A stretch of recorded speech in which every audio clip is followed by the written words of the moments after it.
Final Fantasy X was released in Japan in July 19th of 2001 and then North America December 18th of that same year on the PlayStation 2. I played the Nintendo Switch version, the HD remastered version, which you can also get on PlayStation 3, 4, and Xbox.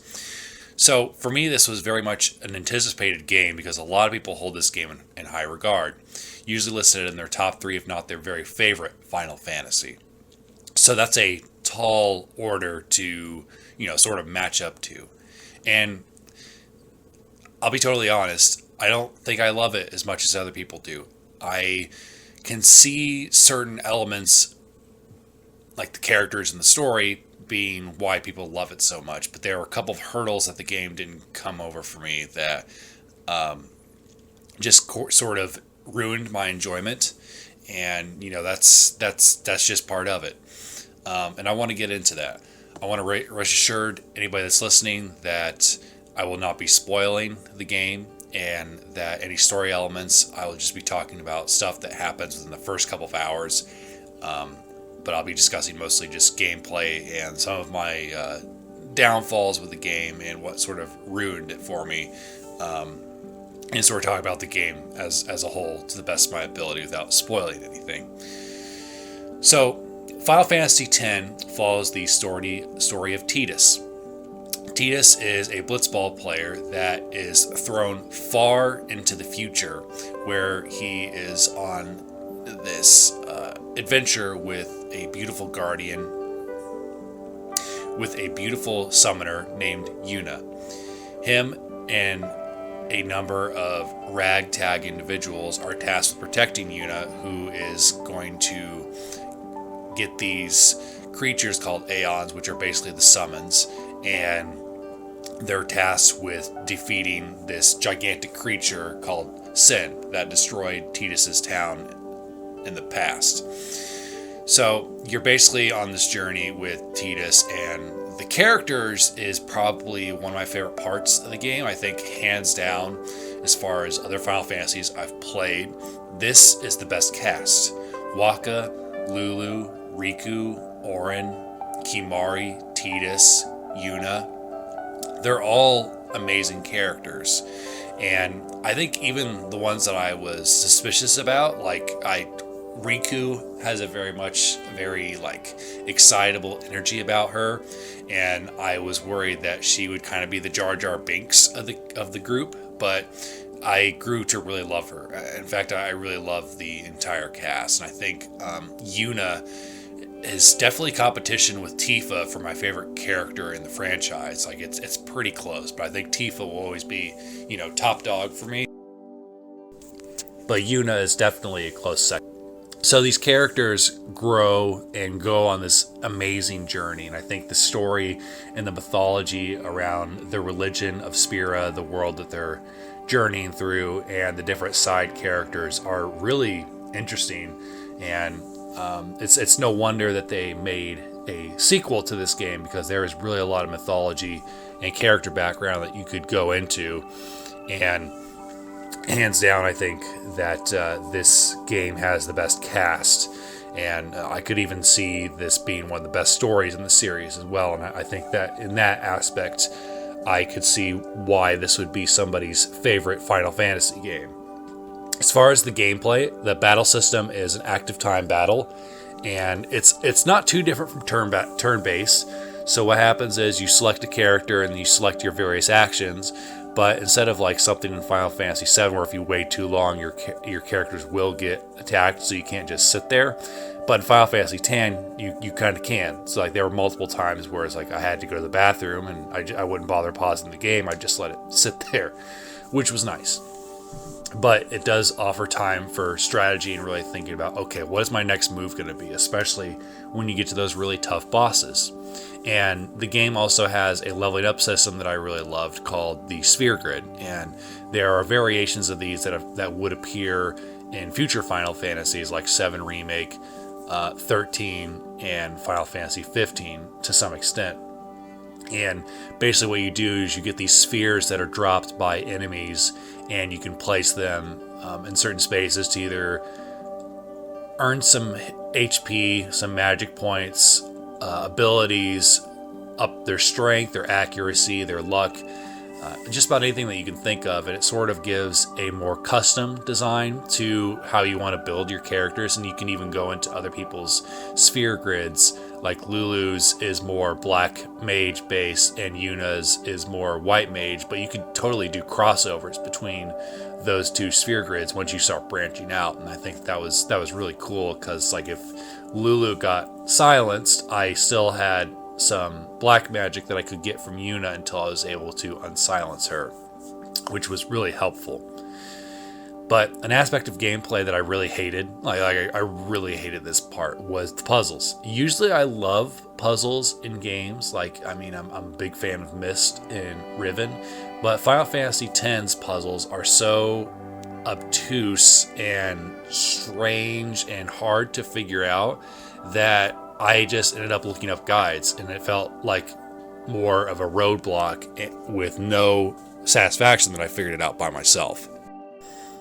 And another part of the gameplay that I didn't really enjoy was the final boss.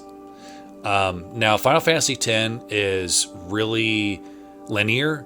Like you're on the straight path to get all the Aeons and to further the story. There is side content along the way, but you're not really told to do those. Those are stuff that you could do later, because the world opens up near the end where you can go back to places that you've been before and do stuff that you missed. But the game doesn't indicate that you necessarily need to do those.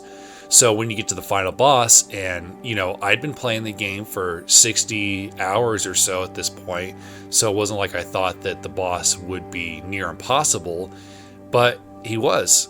And that's my warning to players that are new to this game, is that this game's hard during the very end. Like, I agree that the final dungeon and boss should be challenging, but I don't think that your party should be completely getting spanked after you've been playing the game for 60 hours. And it's not like I skipped encounters. I very rarely did.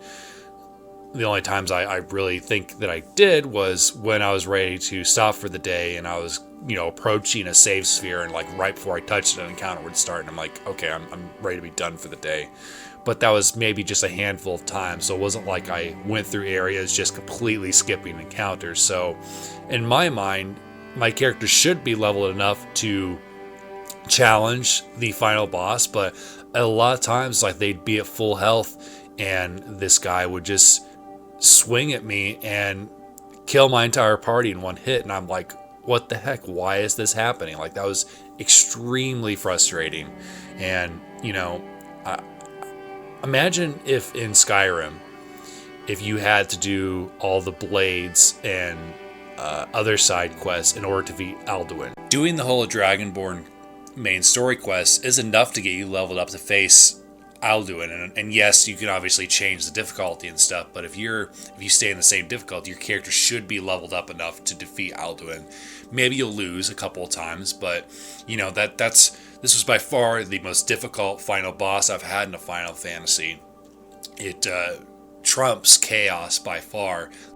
But for the final boss in 10, which I won't spoil, it was like, it didn't matter what strategies I tried. Sometimes I would get them into their second phase, and sometimes they would kill me within the first couple of minutes of the fight. It was brutal. And it was just like I had to go back and I had to do some of the side quests and grind. That was the most annoying and most disappointing part of the game for me. And which stinks, because a lot of people love this game and I want to be there too. And there are parts of it that I do really love. And I think when I play it again, I will be doing side quests. However, to complete the main story, I don't think you should have to do side quest stuff. And I can't figure out, like, I feel like it was something that I did wrong. But the thing is, it's just like, I played the game from the beginning of its story to its end. And I'm like, I put 60 to 70 hours into this game. Why am I not leveled up enough to challenge the final boss? Yes, he should be challenging, but not to the point to where he's impossible to defeat, where he's got such high hit points where I'm just like, I'm not doing enough damage. He's going to wipe me out. So that was my biggest frustration. But for me, Final Fantasy X, I could see why a lot of people love it. I do love it, and I'm excited to play it again and to do all the side stuff, because that's usually how I play these games. Is I go through the main story and I do side stuff here and there. But I focus mostly on the main story because I want to know what happens. I really do. Like, especially with 10's story, I was on the edge of my seat the entire time because there's so much drama and stuff going on with the characters that I want to know what happens to these people that I care about. So Final Fantasy X, I think, is a mixed bag for me. I think the story, characters, music, and main gameplay is top tier. Like, I think it's 10 out of 10 great. But the final boss area and the puzzles are horrible. I dread that's the part that I dread about going back and playing the game, is going through those parts. Like, for the puzzles, for sure, I'll have a guide open to tell me exactly what to do so I can speed through those bad boys. And hopefully for the final boss, when I do literally everything, hopefully I'll be strong enough to take them on. I But unfortunately, it's like Final Fantasy X was sort of a letdown for me in that aspect. But like I said, there's a lot about it that I really love, and the reason I keep repeating that is because I know a lot of people love this game, and I think I want to be there, right there with you, and certainly in some aspects I am, and I would never want to take away from somebody's enjoyment of a game, for sure. But that's my thoughts and feelings after playing Final Fantasy X. I'm excited to play its sequel at some point. Right now I'm working at 9, and of course I'm going to replay 10 at some point. Like, I'm going to replay all the games and try to do as much side content as I can. But thank you for listening, and take care.